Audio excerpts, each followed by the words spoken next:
everyone, it's Shelby here. Welcome back to A Little Literary Love. I'm very excited to have you all with me. Today might be one of my favorite videos that I do, and that is going to be my favorite books of the year. I love every single one of these books and I am so excited for them. If you watch any of my wrap-up videos, you might have an idea of what some of these books are going to be, because obviously my wrap-up videos, I just gushed about them. I've been talking about them all year. Anytime I have a chance to talk about them, I have been. So these are going to be my top 10.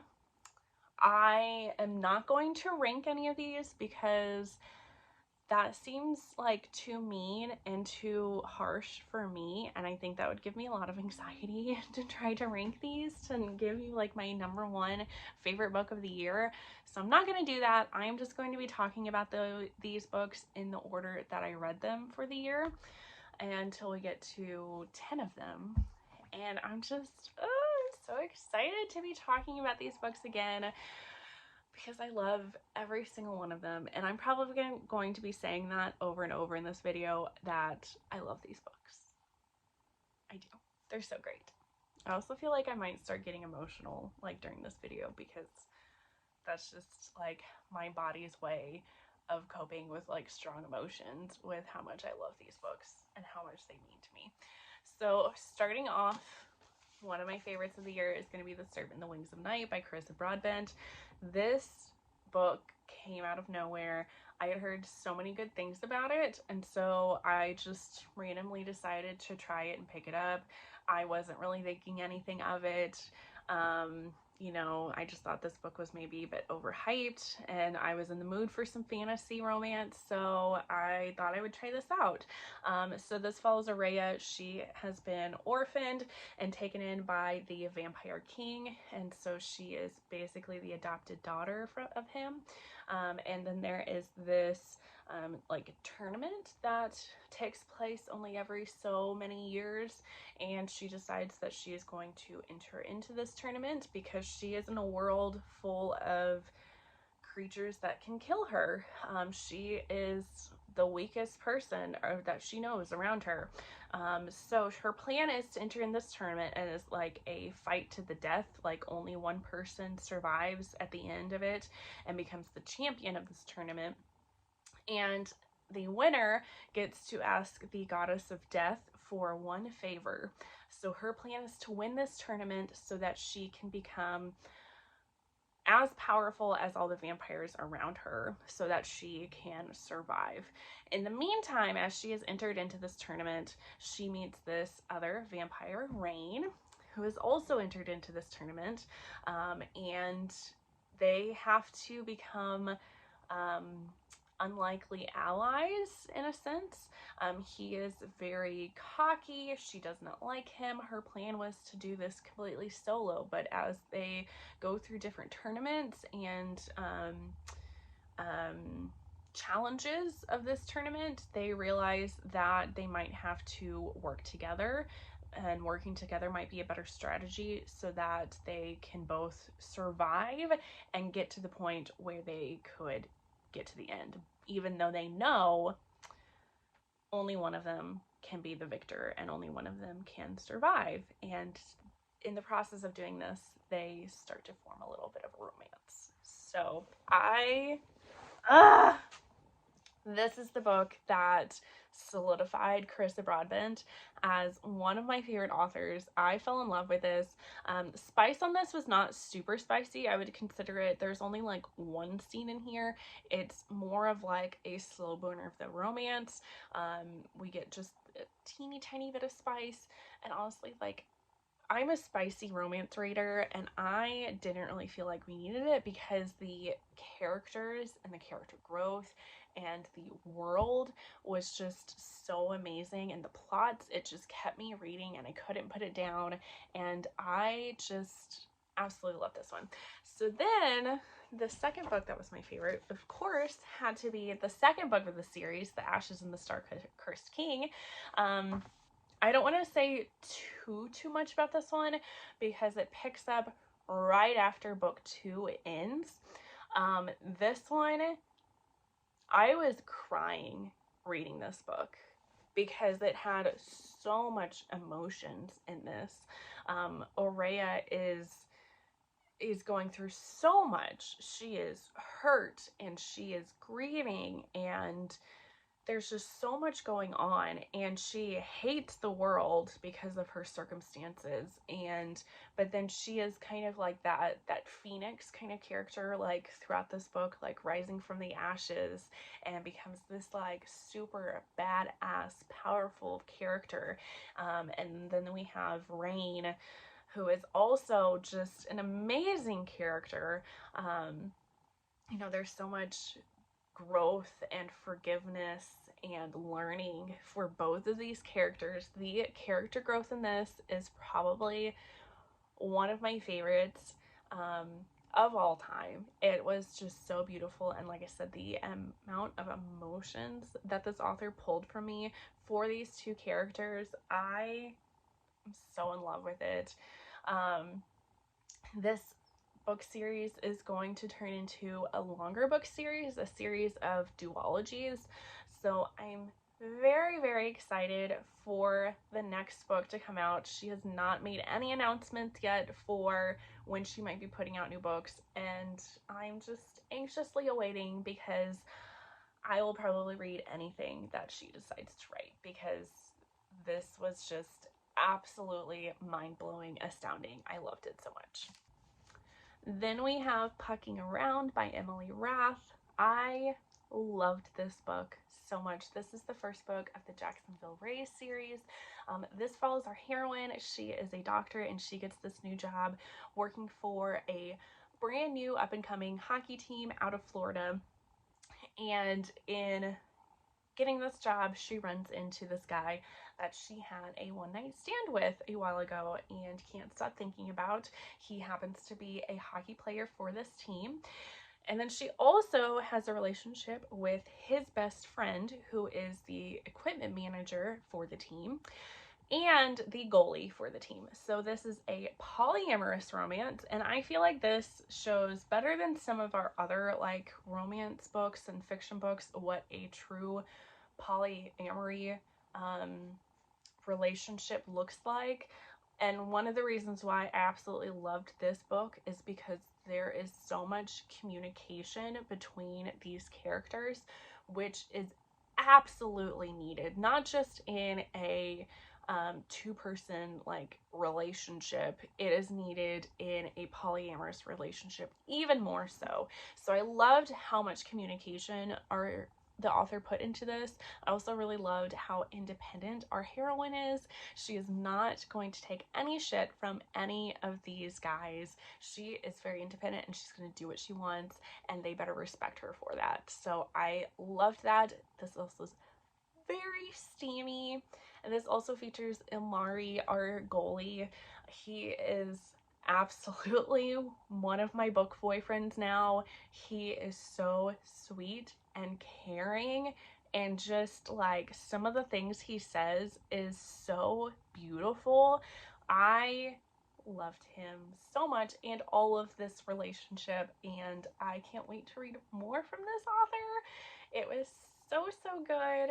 I also really, just kind of a quick like little quirk feature that I love about this author is that in the front of the book she lists out the tropes that are in this book. She lists out any tags, so you kind of know like a little bit of like what to expect. Like there is going to be these type of scenes in this, and then she also has her content warnings in here. So I absolutely loved that she features that in our books. She also has the star signs of the different characters, which I think is just cute and fun. So Emily Rath, definitely a favorite. Absolutely love that book. Then we have Soul Eater by Lily Mayne. This is the first book in her monster series. So this is a male-male romance, and I am just gushing about it because it was honestly one of the sweetest romances that I have read honestly ever. So this follows Danny, who is in the military in this kind of like a post-apocalyptic world where monsters have come to Earth, and he is supposed to kill the Soul Eater.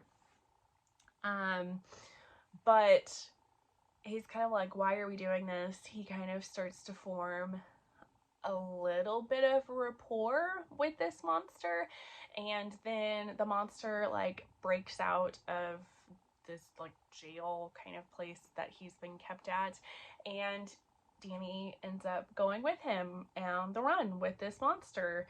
And this monster has a task here on Earth, and it's just a very slow build up of trust between these two characters. Excuse me. Because for all intents and purposes, these two characters are absolute enemies. You know, Danny should be running for his life, but for some reason he decides to stick with this monster, and decides to try to learn more about him, and realizes that there's more underneath the surface of like who this person is. And there's slow romance between these two characters is just, like I said, absolutely beautiful and so sweet. And I just love this so much. And I haven't read anything else from this author or any more books in the series, and I need to. I just know I'm gonna love them just as much as this one. Then we have Pretty Little Tease by AJ Merlin. This one I loved just because of how wild this book was and how surprising I found it. This is more of a romantic suspense story of this girl who she is in her last year of college. She is taking this like arts elective that she has to do to finish up her degree, and her professor is very curmudgeon-y and kind of an asshole, and his TA in the class decides to help her out. She becomes very friendly with him. Meanwhile, there's a few other things that is going on with this story. She decides to start becoming a cam girl to start paying for some of her expenses with college. And then there's also these mysterious murders that are taking place, of these women that are being murdered, and they suspiciously look like her roommate. So I could not put this book down. I read this in one sitting. I was like on the edge of my seat reading this because I had to know what happened next. And anytime an author does that to me, I just absolutely love them, just for their imagination and their writing skills to be able to put that type of thing together, to where that it kept me guessing and I didn't know what was happening or how the story was going to go. And I love that. The entire plot and the mystery around it. There's also like a romance happening, and yeah, it just kept me guessing and I loved it. Then we have The Antihero by Cate. This is the first book in her Good Boy series, which the next book is supposed to come out in 2024, early in like springtime. So this is about Adam, and his father is a preacher, and he is hoping to take his father's place at their church. And his father has no plans to step down and to give Adam what he wants. Then Adam finds out that his father has been cheating on his wife, Adam's mother, and has been doing drugs and all of these bad, sinful things. And so he goes through this spiral of questioning what is good and what is bad. And he runs into our heroine of the story, Sage, who is like a partial owner of a sex club, and he decides he wants to get revenge, and he wants to make sex tapes with Sage, to get back at his father for this goody like image that he has. And he decides that he's going to fake date Sage to also get back at his father for some of the things that he did, and realizes, well, he goes through he definitely goes through a lot of growth in this story, and a lot of learning of what actually makes a good person, what should be considered good and what should be considered bad. And I loved the conversations that Sarah Cate had in this book, and like I said, the learning that Adam goes through in this book, it's just so good and amazing. Some of the things I didn't know that I was going to like this book as much as I did beginning off, because of some of the commentary that Adam makes about Sage, because she is this tattooed, pierced, pink-haired woman, and in his mind at first, like, that is not what beauty is. And then he starts to learn more about Sage and just other people in general, and I don't know, I loved it. And I loved how caring Adam is. Honestly, like, the last, like, 25% of this book just felt like a huge, like, aftercare scene, and it just gave me, like, all of the warm and fuzzy feelings, and I loved it. And it just, Sarah Cate is just gonna be forever one of my favorite authors, and I can't wait to read more from her. Then we have Dora Bruises by Simone. This is the last book, the 4th book of her Thornchapel series. So I finally read this series this year. The Thornchapel series is about this group of friends that go to England to this manor house, and they decide to start these rituals that their parents did while there, these like pagan rituals.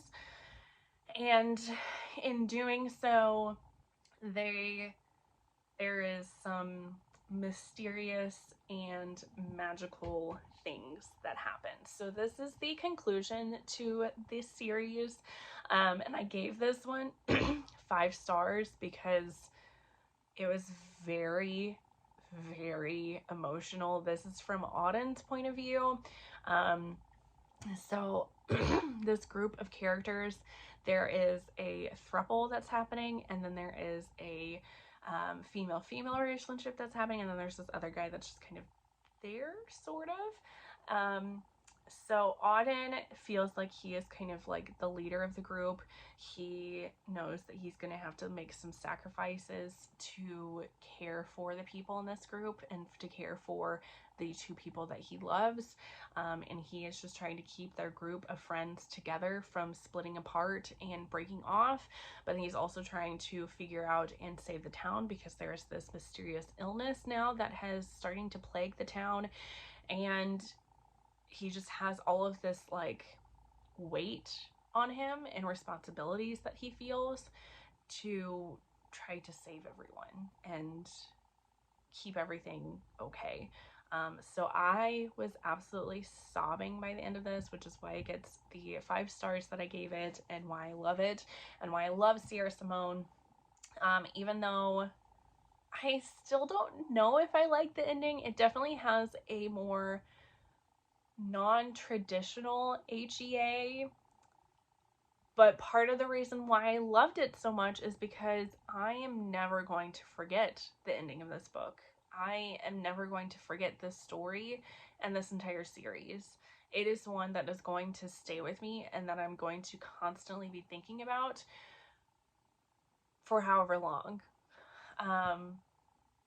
Yeah, so I love Simone so much, and this series is just one of the many reasons why I love her.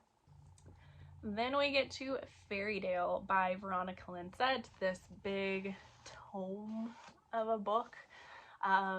This is a dark gothic fantasy romance. It's also kind of a historical romance, because the majority of this book takes place back in the 50s, I think. This woman, she discovers, she gets this letter that her father has died and has left her part of an inheritance, and in order for her to get this inheritance, she has to go to Fairydale to listen to the reading of his will. And she did not know she has a father. She thought she was an orphan, and so she just decides to go there and see what's up. And then as she goes in the town, it's very mysterious. And she becomes entranced and gets into the middle, basically, of these warring witch families. And they think she is the key, and they are wanting to use her in some way to help banish this demon that has put a curse upon the town and has been plaguing this town for many, many years. And in the meantime, while she's here in this town, while she's sleeping, she keeps having these dreams about this girl from the 1800s that looks like her, that falls in love with this mysterious man. And she's kind of got these two perspectives where she's starting to fall in love with this dream man, but then she's also likes this guy named Caleb in the town who's very nice to her and, you know, helps her out, but he's also very mysterious and you don't exactly know what is going on. Mysterious is kind of the key word for this. It's really kooky too. Like I said, there's lots of fantastical elements to this, but this, I feel like, is the true definition of an epic romance. Once you get deeper into the story and the layers that this author wrote for this story, you find out why I think this is an epic romance. The hero of this story is absolute book boyfriend material. I loved him, and his absolute devotion to our heroine knows no bounds. He would do literally anything for this girl that he loves, and I loved it so much. And I really, really need to get to more books from this author, because this was it blew me away with how amazing this romance was. It's definitely a slow burn, but once you get to that, once you dive into the layers, and once you actually find out what is actually going on and who this romance is about and all of the things that are going on, it gets very spicy very quickly. So, I love this. Only a few more books left. So then we have Salt Kiss by Simone. This is the first book of her Lyonese trilogy. This is a Tristan and Isolde retelling, and this book is from the point of view of Tristan, and he has been hired as a bodyguard for Mark. Mark owns a sex club, but then he also kind of wheels and deals with different high power people. And so yes, so Tristan has become his bodyguard, and in being with him and getting to know him, he starts to fall in love with Mark, and they start to have a sexual relationship together. And as he's falling in love with Mark, then Mark tells him, oh, I need you to do this thing for me. I need you to actually go get my fiance and bring her back to America, because she's vacationing in England right now, and I can't get her myself. And Tristan's kind of blown away by this. He's like, what? You have a fiance? And so it's very hurtful for him. And then when he goes to pick up Isolde, of course, she's absolutely beautiful. He finds out more about her on their trip back to America, and he falls in love with her as well. So this is the start of a quintessential Simone trilogy, of a poly-thruple romance that is very sticky and messy and angsty, and I felt so much for Tristan, and his hurts and his emotion that he goes through. So emotional, very, very steamy, and I loved it. I loved it so much, and I can't wait to get to the second book of the series and see where Simone is going to take this. And then the last book that I have to talk about, I actually don't have a physical copy of it yet. I am hoping to get a physical copy to add it to my book collection, and that is going to be Phantom by Greer Rivers. This is the first book in her Tattered Curtain series. This is a Phantom of the Opera retelling. We have our heroine, and her father has been killed, and after he was killed, she kind of went to a manic episode and realized that she has bipolar disorder. So now she's getting better now that she's on the right medications, and she is the dancer at this opera school. And she keeps getting these mysterious letters guiding her with her singing, and she is starting to have feelings for this mysterious stranger. And then she meets her mysterious stranger that hides behind a mask.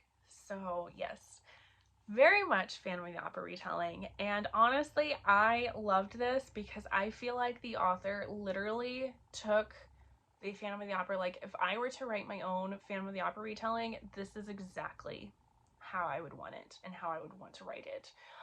It's like she took it from my brain and put it in a book, and I jived so much with it. And I also absolutely loved that we had some mental health representation in this, because like I said, our heroine is bipolar, and she does go through like a manic episode, and she goes through like questioning herself of what is actually reality from her brain playing tricks on her. The author of this also mentions at the beginning of the book that she is also bipolar, so I loved having this type of representation in a romance book, and I think there needs to be more representation. There's lots of steam in this, of course, and I just thought I had such a good time with this, and I absolutely loved it.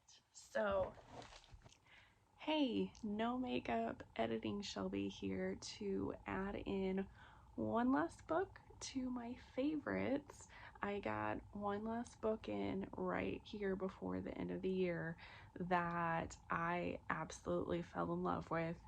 So I want to talk about it real quick. So that is going to be Big Nick Energy by Morgan Elizabeth. I read this because I'm reading a bunch of fun Christmas smut, and this book is just absolute perfection. I loved this so much, and I was not expecting to love it as much as I did. But this is about Shay, who is a single mom of two. She's recently divorced, like within the past year, from her abusive ex-husband, and she meets this guy on a dating app, and they become friends. And this guy decides to invite her and her kids to his family's Thanksgiving, where she meets her new friend's dad, and he kind of screws things over and introduces the whole elf on the shelf concept, which her as a single mom was not wanting to do this because it's just an extra burden that she has, and she's pissed off at him for doing this. So in order to make up for this, he decides to do the whole elf on the shelf thing for her, and he drives to her house every day to like set up this elf so for her daughters, and they start this like somewhat quick because it happens in the place of from Thanksgiving to Christmas, so about a month's time frame, but at the same time it's also pretty slow buildup of their romance, and it was just everything. I feel like I identify with Shay so much. It felt like Morgan Elizabeth wrote me. Like everything that she happened to her and everything she did. The only exception to that is that I have not come from an abusive past relationship. I have never been in an abusive relationship, so I don't have that trauma. But all of the decisions that she made, all of the things that she's feeling, the stress of being a single mom. She also suffers from migraines, which I suffer from migraines. It felt like she was writing me. And then she was giving us Nick, who is this hero that was very careful with Shay and did everything to make sure that Shay felt comfortable with him, and he made sure that she knew that she was in control with everything that was happening. He wasn't pushing her too hard or too fast, working to build that trust with her. And then he was also building that trust with her daughters as well. And he was so sweet and kind to them, but then also like very like Papa Bear alpha male type of a character, and very protective over all three of them. And it was just absolutely beautiful. And there was just several moments, like basically throughout this entire story, that I was just like about to break down crying, because it felt like I was watching myself get that happily ever after, because I identified so much with Shay. And I just absolutely love this book, like loved it so much. So I've never read a Morgan Elizabeth before, and I cannot wait to read more from her, just because of how much I love this book. Like, Nick is absolute book boyfriend material, maybe even contender for book husband material. Like, he might be my top favorite book boyfriend that I have ever read. And that's saying something, because I've read a lot of really good ones. So I had to come on here real quick and add this into it, because there is no way that I could leave this video for y'all about my top favorite books of the year when I just read this one, and it might be one of my favorites. So yeah, so we'll get back to the regularly filmed video now. Now we are to the end of all of my top 10 favorite books of 2023. If you stayed with me to the end, let's leave an emoji in a comment down below. Let's leave a heart eyes emoji if you actually got to the end of this video. So put that down below. Also put a comment to me some of your absolute favorite books of 2023. I love to hear from them. If there's something that I haven't read, I will absolutely put it on my TBR to read for 2024. Make sure you leave a thumbs up button if you like this video, and please subscribe if you haven't already. I really appreciate it. Otherwise, I will see you all in the next one. Bye guys.